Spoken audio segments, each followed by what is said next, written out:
Hello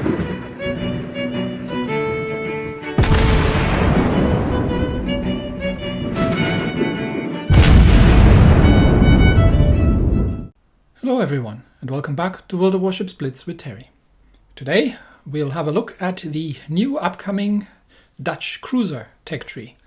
Well, right now it's still in sort of preview, but it will be an effective tech tree line at some point. The Dutch cruisers. Well, we currently have everything from tier 4 till tier 9, but I am sure there's going to be, or there should be a tier 2 and 3, and there will be also a tier 10 of these ships. Now, the Netherlands had traditionally, well, sort of had been a minor naval power back in the wars, and they had one large colony in the Pacific. If you're watching the Hearts of Iron 4 series, then that's what we're currently trying to take away from them. That's one area that they really figured they had to defend. So a lot of the designs were built around cruisers. So it's relatively unlikely that we're going to see Dutch battleships at any point. But let's go through and have a quick look at what ships are here that we know of so far, and what the specialties of all these things are. Obviously, one ship we know, that's the Zeven Provinciën, the tier 8 premium light cruiser, which is rather popular due to the sheer amount of unpleasantness that it can drop from the air. But let's have a bit of a look how that compares to the rest of the tech tree. We're starting out with the De Ruyter here at tier 4. And I think, I'm not sure if that was actually a Java class, but I think the Celebes at tier 5, these two are either Java class or development from Java class light cruisers. I haven't looked into the details of each of them yet. And then we've got the 6, 7, and 8, which are more around early developments of the successor of the Java class light cruisers. So all the things that the Dutch were starting to build, and then the Germans invaded, and then it never really happened. And then starting at tier 9, and I believe also tier, I'm not sure about tier 8, because I think tier 8 might actually be already one of the drafts for the battlecruiser project that the Dutch were planning, because tier 9 is definitely looking like that, and tier 10 probably going to be as well. So let's just quickly walk through and look at these ships in terms of their skills and sort of where they fit in. So the Ruyter at tier 4 is a gun cruiser. So that's quite interesting. This thing has only guns and no torpedoes. Obviously, at tier 4, we're not going to see it. So we're not going to start seeing any ship skills. Then we've got the Celebes at tier 5, which is pretty much the same thing. So once again, we have a gun-only cruiser. Usually at these lower tiers, you find a lot of ships having torpedoes, especially around the cruisers. So it might be quite interesting to see how these lower tiers are actually playing, and to given that they have no other skills and they literally only have guns. Okay, so the Celebes starts to get the sonar, which can give her a bit of an advantage in terms of hunting destroyers, but other than that, it's a pure gun cruiser as well. Tier 6 with the Cakedine, we're starting to see the first use of the second skill, and what they call it here, the specialty. So this ship starts getting defensive AA, and we're starting to get to see the airstrike. Now this is where it gets interesting, and we're going to have to take a little bit of a closer look. So on top of the guns, we are now getting the high explosive bomb airstrike, which has been modified slightly, and technically is sort of working purely from game mechanics, sort of working like torpedoes. So you have a certain range with this. In this case, it's 7.8 kilometers. So anything beyond 7.8 kilometers, you can't reach with it from your position. There is also a minimum range, which doesn't seem to be listed, but you seem not to be able to use these at point blank range. Maybe because it would be considered too dangerous to do like these sort of danger close strikes. I don't know. But you get, you don't, unlike carriers, you don't actually have planes that, that a limited amount of planes stationed on the ship, because these are airstrikes that you call in from land-based bombers who are coming in from higher altitude. Then for a couple of seconds, they home in on the target, which is when the target can start using AA to defend itself. And then they drop bombs, which are more like small caliber bombs, which is similar to what the British carpet bombing things are doing. They do have a relatively decent chance of setting fires, and you get lots of them. But they are being dropped over so they're not dive bombers. So they are dropping over an area. And the trick, obviously, then becomes to make sure that the target, that you're guessing the area right. So that's why I'm saying it's sort of similar like torpedoes. You've got this maximum range, and then you have to guess where the target is going to be in 10 seconds after you activate the skill, because that's round about how long it takes for these bombs to arrive on target. Which means that they are useful more against things like battleships, because they don't tend to turn that much. The fire chance on these 150s isn't particularly great with 4%. So while it's a bit of an HE spammer, yeah, it's I haven't tested the tier 6 yet, but it might get interesting. So we'll talk a bit more about the guns when I'm going to do the individual ship reviews down the road. But yeah, the other thing, obviously, is the reload. So this thing's got a 44-second reload on that single airstrike that you can drop. And obviously it has the defensive AA skill. The tier 7, and we'll take a bit of a closer look at the tier 7 later. The tier 7, the Eendracht, is one where it starts getting interesting, I'd say, because here, while you have the same ship skills, you start getting a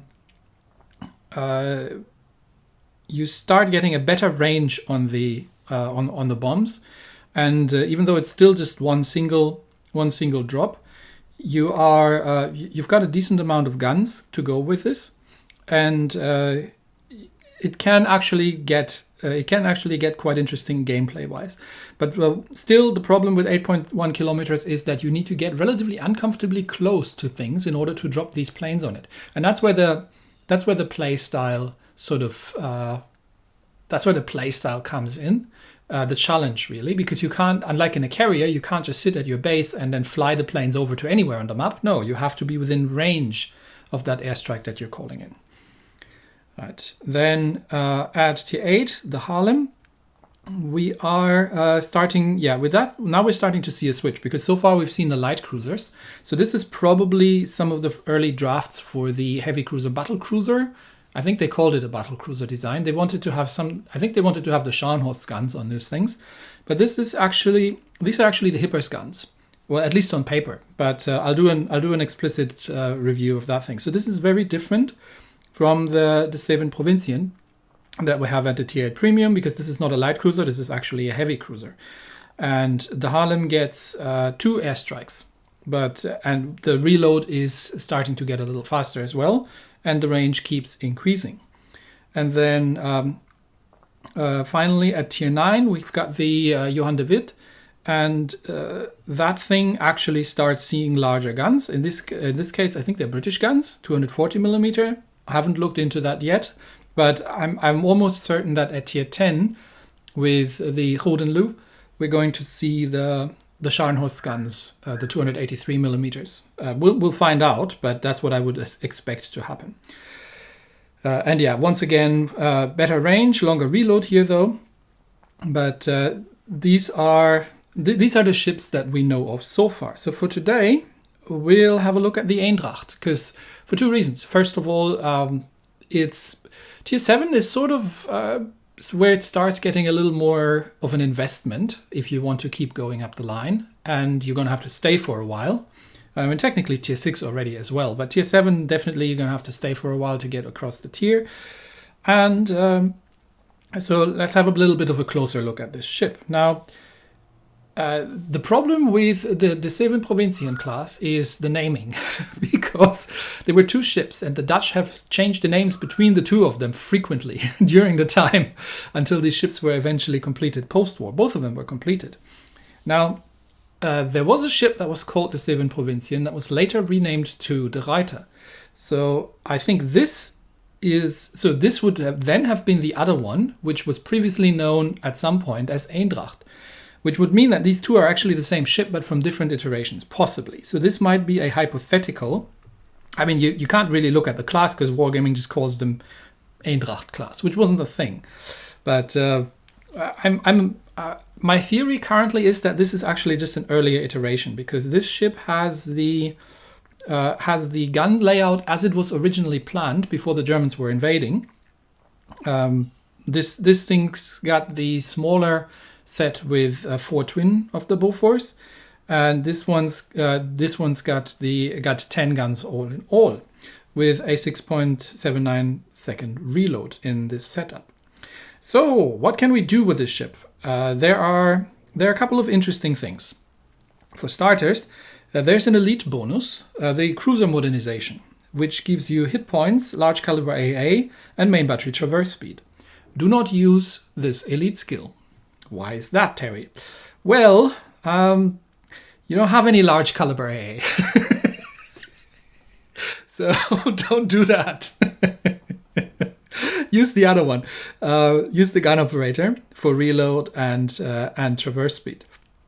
Now, what you'll notice though is that the small caliber AA, while it has no large caliber AA to speak of, the small caliber AA is pretty darn murderous, because this thing also gets the Air Defense Alert 1, which increases the power of, well, the large caliber AA, which is absent, so it's still 0, but the small caliber AA's firepower by 75%, which means that since you're already starting out with 373 base value, if anything comes within 1.8 kilometer range of you, it is in deep trouble, plane-wise.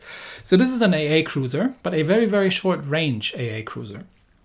Now, this leads to a couple of interesting things that you could do with it. So, like I said, the main problem that the main challenge that you'll be facing is to get in range of your airstrikes without being obliterated, because this is still a light cruiser, and 8.1 kilometers is uncomfortably close to battleships in light cruisers. If you're doing this in open waters, you better expect to be punished for it. So. You can't sit in the back row, because then you can't get your bombers, your airstrikes on target, and don't even try to drop them on destroyers. Most of the time it's going to miss, because no destroyer captain tends to sail in a straight line for 10 seconds, So especially not during active combat. But let's keep going and look at what else we were going to have here. There is a special module that the Dutch cruisers are getting in the first slot. That is the airstrike modification, which reduces the reload time by 8%. So you could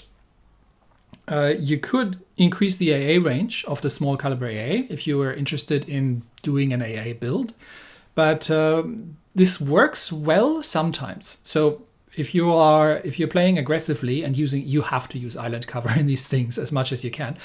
If you're playing aggressively, because you can use the airstrike across islands, right? So you can sit behind an island and airstrike whatever's on the other side of the island without you being in actual problems, which can be quite fun and entertaining. And but it does require a certain amount of situational awareness, such that you are not just getting blasted out of the water from the flanks while you're holding an aggressive position. But one thing that this ship is pretty good at is lending AA support to destroyers, provided you're staying in close range, in close proximity of them. So that's something you could do to increase your AA. But obviously, most of the values would be wasted here. So getting the reload time down on this thing, given that you have an unlimited amount of planes, because they are not your planes, they come from a land base somewhere, that it's good to have more of that. I would. Once again, you could boost the AA damage, but I honestly, given that it depends how you want to play it. If you don't really want to use your airstrikes much and you just want to do AA support and guns, then this might work. But I personally prefer the propulsion mod here, because I need to duke and position quite a bit for a more aggressive playstyle where I can get these level bombers or these airstrikes coming in on target. And then once again, you could get the AA range up here. if you were going for a full AA build, but I'm sticking with a more traditional cruiser build, because this isn't all just about the AA, because you also have a sonar, and you have these honestly absolutely excellent 152mm Bofors guns. These guns are great. So you're a veritable destroyer hunter. Just be aware that you have no torpedoes, so you are in danger of being rushed. But with this whole setup, the turn time of 7 seconds is excellent, and you need that because you have no armor and no hit points. But the guns are reloading comfortably quickly for a tier 7 light cruiser. And even though the fire chance isn't great, you can do a really fair amount of damage also with the armor piercing, and you are a very veritable destroyer hunter in this thing. Right, what else do we have?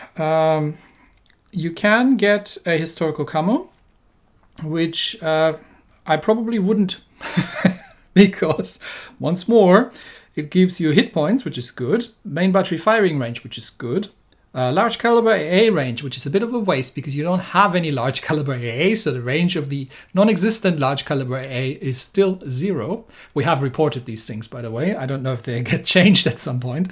And it gives you torpedo damage reduction, which you couldn't care less about. So unfortunately, it doesn't give you concealment, which is what I would have much preferred. And I don't know if there's a specific Dutch camo for it, but for now we'll just use this one. Now I have been moving my single Dutch commander around a little bit, so let's get him reassigned for now, and I'm using the same skill set on both because I've already recorded the footage for the Harlem, which is going to come later in the week. I am sailing with battlefield support. It is questionable because you are getting a decent amount of defensive AA down the road, but I don't mind having 4 defensive AA skills. That is something that you can use, especially in combination with the air defense expert. If you are more concerned about torpedo detection, yes, but I don't. If I have a sonar, I generally don't tend to run into torpedoes. There isn't an awful lot of specific skills, so this doesn't obviously matter because your aircraft aren't returning. Right? Your aircraft you're calling in an airstrike from a land base. They are not returning to ships, so this shouldn't matter. The Dauntless Dive might work for this. I haven't tested that, but we'll look at something another hint for that down the road. You could be tempted to take the recon skill. Personally, I'm using exploit weakness because setting fires is sort of one way how you're going to be dealing damage. Especially that the airstrikes have a relatively okay fire chance, and they do drop a lot of these small bomblets. So there's a good chance that you actually be setting some fires if you can manage to be in range. And you could go with the adrenaline rush. It feels like it might work. Extinguisher is also a choice. You don't need smoke screens because we still need to see what the skills look down the road. So if we look at the Johan de Witt. And we've still got the exact same skills, so there's no real change unless there's something exceedingly different at tier 10. All right, the other thing, what I was about to mention, there is a legendary captain, de Ruyter himself, obviously, who is from the 14th century or something. But we're not going to let that stop us. I don't know where he comes in. I don't know how you can get him. He's probably in a crate somewhere. But I just want to go through it because it is quite interesting because he's obviously designed for the Dutch cruisers. He gives an improved air defense expert, and these things are absolutely vicious against planes. It gives an actually improved recon skill. So, okay, that's a thing. It gives an improved extinguisher, which I'm not super sure why, but it seems like the secondary sort of thought here is to set them up as damage over time tanks, maybe to allow them to play aggressively against enemy carriers and use their AA in positions. He does get the additional Honor Seeker, which okay, but this is interesting because he gets the Flying Dutchman skill, which increases the airstrike squadron speed by 8%. So what does that mean? Well, I mentioned earlier, and we're going to see it in action in a minute, I mentioned earlier that your airstrike, you mark an area where you assume the enemy ship to be within, what is it, like 9-10 seconds when the airstrike actually hits. And if you can get the time down, that the airstrike is, if you can get that time down by increasing the speed of the airstrike squadron, that gives the enemy ship less time to dodge, and it gives the enemy AA less time to do something about the incoming planes. Although the AA doesn't seem to be able to defend itself particularly easily against these airstrikes, but it's still a thing. So that's a mention. I would have loved, instead of the recon skill, or I think this is usually in tier 4, I would have personally loved to get the Sixth Sense skill somewhere here. Ideally in tier 6, because I don't really care about that one too much. That would have been great, because knowing when you're being targeted, if you have to play aggressive positioning in a cruiser, is a really good thing, but it doesn't come. And he's got the unique improved horizontal protection expert, which gives you more deck protection and once again reduces the risk of fire. So fireproof Dutchman with airstrikes in higher tiers is what we're kind of sort of looking for here. All right, now I've been talking for 20 minutes flat, but I think there was, some interesting things to look at. And obviously I wanted to show off that I looked up how to pronounce these things.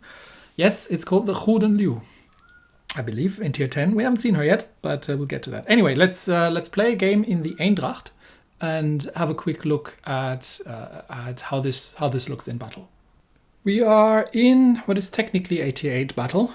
And we're playing Domination on Neighbors up against Illustrious, Brandenburg, North Carolina, Colorado, Kagero, Akatsuki, and a Sims on the enemy team. So 3 destroyers. Like I mentioned, this ship can play multi-role, which makes it already a good cruiser in my opinion. They're not the sort of damage record single-use things, because the airstrike is obviously RNG dependent if you manage to get a fire or not. But it's a carrier battle, so the very first thing I'm going to do is and I believe we have a Saipan on our side, so I'm already pitying that carrier. There's an Öland with me, which is also having a relatively decent AA, probably. So if you're a destroyer and you see one of those things, get close, because they don't, at least the tier 7 does not have a great range on the AA, and it looks like the carrier is coming our way.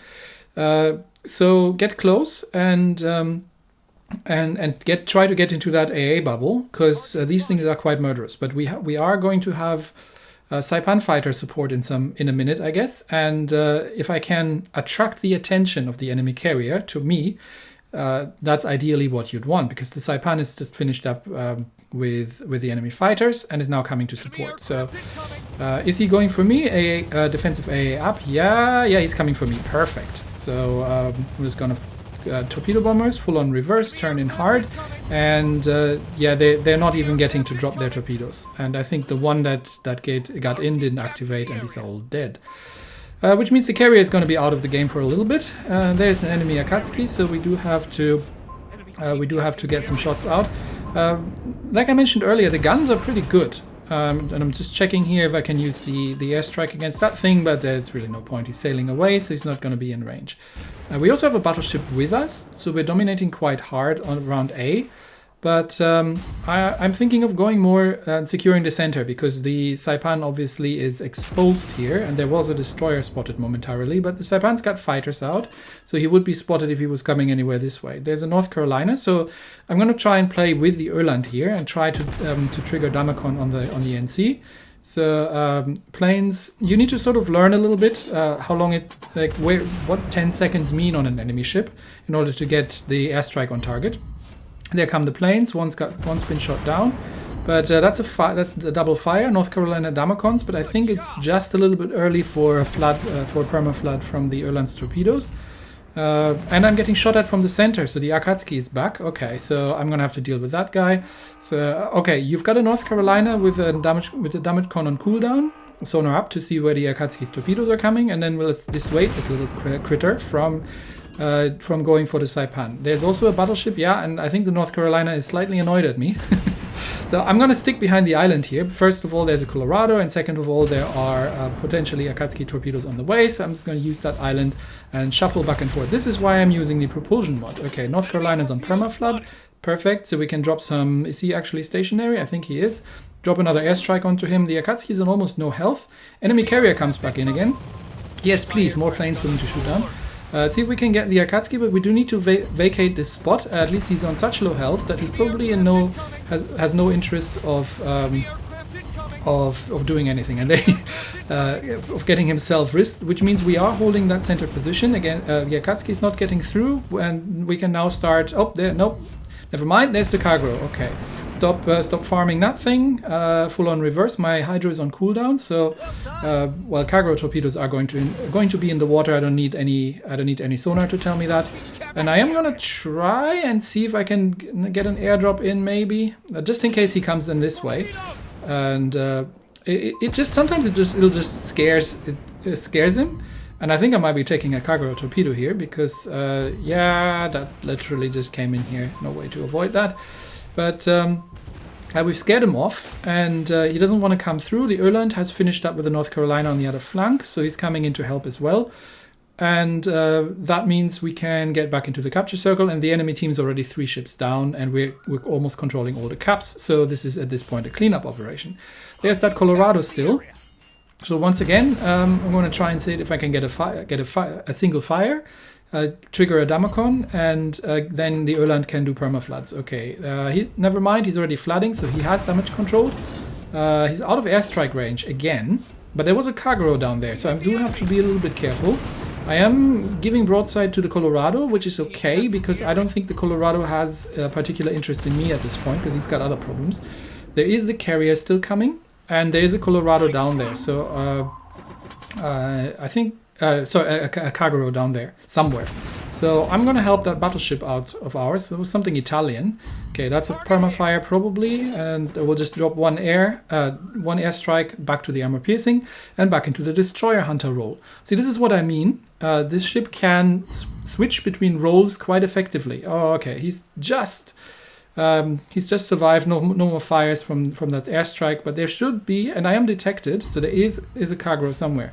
And we found the Illustrious. So at this point we can start opening up at that thing, and yeah, he's still trying to go for me. And that's exactly what I want to happen, because then he's not bothering anyone else, and I get to shoot more planes down.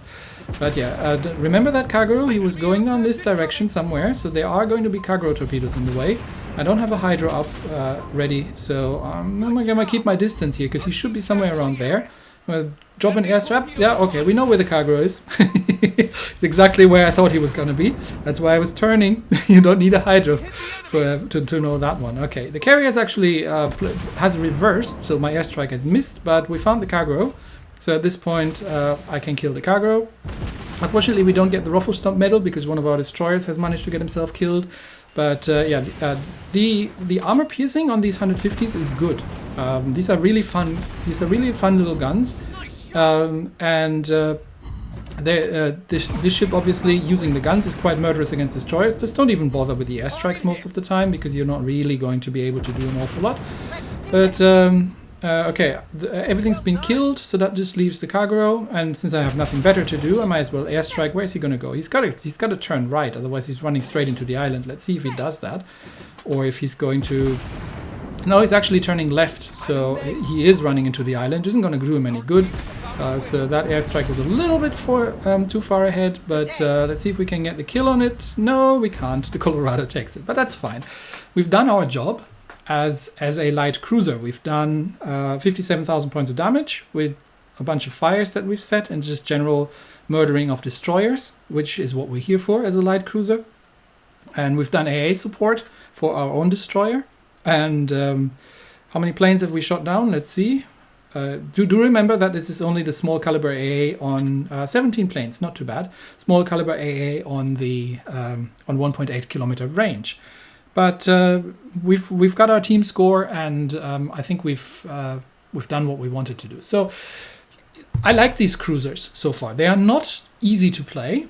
They're not necessarily straightforward light cruisers to play. You do need to keep your head on a swivel, because you need to be uncomfortably close to enemy battleships in order to get your airstrikes off. So positional play is key here, but they're good at early support roles. Like AA support for destroyers and other things, if you can get close enough, at least up to this tier. I think starting tier 8 you get longer range as well.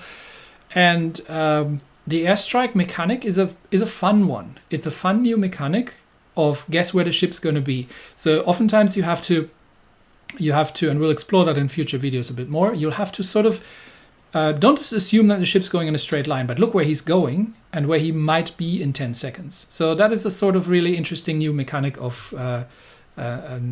figuring that out. But yeah, so far, not a line that's going to do insane amounts of damage easily, but a good support cruiser line. And so far, for up to tier 7 with the light cruisers, haven't played any of the others other than the tier 8. So we'll take a look at tier 8 later on, but I will review the other ships as things come. That's it for today. Thanks everybody, and I'll see you next time. Bye bye.